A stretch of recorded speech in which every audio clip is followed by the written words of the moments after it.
We're Steve and Anita and Sophie Gertemiller with Big White Barn Produce in Buckeystown, Maryland, which is just south of Frederick, Maryland.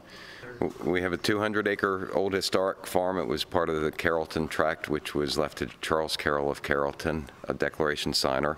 And we were in the hay business and decided to start growing produce at my wife's suggestion. So what started out as a quarter-acre patch has grown into a lot larger growing, and pretty much gotten out of the hay business and are doing a CSA program mainly in Washington, D.C. and suburban Maryland area in Frederick.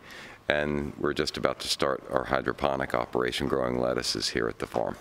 And this year my wife has started a cut flower operation, which has been a complementary part of our CSA program, but now she's going to open it up because of the size that we have to the public to come in and cut fresh flowers on Saturdays at the farm. The number of people in the supply chain touching the produce is usually maybe one or two sets of hands at the most, and it's delivered right to you in our CSA program. People like to drive by and see open land, but that happens because people support the local farms, and if they weren't doing that, then you'd see more and more development going on. The grocery stores, I think, are going more and more out of their way to help local farmers by identifying through either a Maryland's Best program or an internal program at each grocery chain where they'll highlight and do a bio on the farm, and right there at the display have that farm's either a picture of it or a description of where the farm is and how close. Some do a geographical kind of map and by color identify this produce is within 50 miles, this is within 100, and also identifying the farm that way. By the efforts of Maryland Department of Agriculture and the grocery chains, the distributors themselves, and even the restaurants, we do a lot of work with Brian Voltaggio, with Volt and Range and their family meal chain, and they will mention us on the menu and within what dish they've made that comes from our products. So even the restaurants are doing a big job of identifying local produce and trying to promote it as best they can. When you see the situation like in California where they're having a drought and you say, well, that's in California, it doesn't really affect me.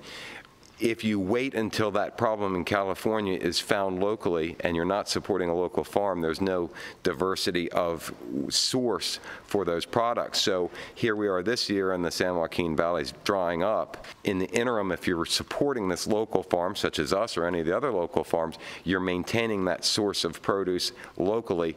And if you don't do that and you say, it doesn't really matter to me, suddenly this concentration of all the produce is grown there or maybe in Florida, and you can't rely on that long term, and the local growers will say, well, I can't compete, I'm not going to grow produce locally, and that market will dry up. So but we love doing what we do. We're outdoors. You plant something. My wife starts all of our plants in the greenhouse, in February when it's snowing, and they start out, and every year, even though you've done it before and you see it grow again, every time the first little sprout of anything comes up, it's always exciting.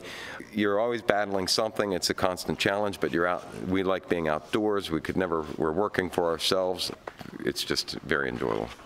Anybody looking for our produce can find us online at just bigwhitebarn.com and Facebook as well. If you like us on Facebook, you'll get constant updates on what's growing, what's available.